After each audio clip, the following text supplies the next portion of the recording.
जरूर, यहाँ एक शेर और बिल्ली की दोस्ती की कहानी है। एक घना जंगल था जहाँ एक शक्तिशाली शेर रहता था। शेर अपनी ताकत और दहाड़ के लिए जाना जाता था। जंगल के सभी जानवर उससे डरते थे। एक दिन शेर जंगल में घूम रहा था, तभी उसे एक छोटी सी बिल्ली मिली। बिल्ली डरी हुई थी और अकेली थी। शेर को बिल्ली पर दया आ गई। उसने बिल्ली से पूछा, तुम कौन हो और यहाँ अकेली क्या कर रही हो? बिल्ली ने डरते हुए कहा, मैं एक अनाथ बिल्ली हूँ। मैं जंगल में खो गई हूँ और मुझे घर नहीं मिल रहा है। शेर ने बिल्ली से कहा, डरो मत, मैं तुम्हारी मदद करूंगा। तुम मेरे साथ रह सकती हो। बिल्ली बहुत खुश हुई और शेर के साथ रहने लगी।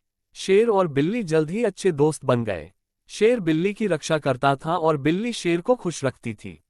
वे एक साथ खेलते थे, खाते थे और सोते थे। एक दिन जंगल में एक शिकारी आया। शिकारी ने शेर को पकड़ने के लिए एक जाल बिछाया। शेर जाल में फंस गया और मदद के लिए चिल्लाने लगा। बिल्ली ने शेर की आवाज सुनी और दौड़कर आई। उसने देखा कि शेर जाल में फंसा हुआ है। बिल्ली ने अपनी तेज दांतों से जाल को काटना शुरू कर दिया। धीरे धीरे उसने जाल को काट दिया और शेर को मुक्त कर दिया। शेर बिल्ली का बहुत आभारी था। उसने कहा, तुमने मेरी जान बचाई है। तुम मेरी सच्ची दोस्त हो। बिल्ली ने कहा, तुम भी मेरे सबसे अच्छे दोस्त हो। मैं हमेशा तुम्हारी मदद करूंगी। उस दिन से शेर और बिल्ली की दोस्ती और भी गहरी हो गई। उन्होंने एक साथ कई खतरे पार किए और हमेशा एक दूसरे का साथ दिया। जंगल के सभी जानवर उनकी दोस्ती की मिसाल देते थे। कहानी का नैतिक, सच्ची दोस्ती में ताकत और आकार मायने नहीं रखते।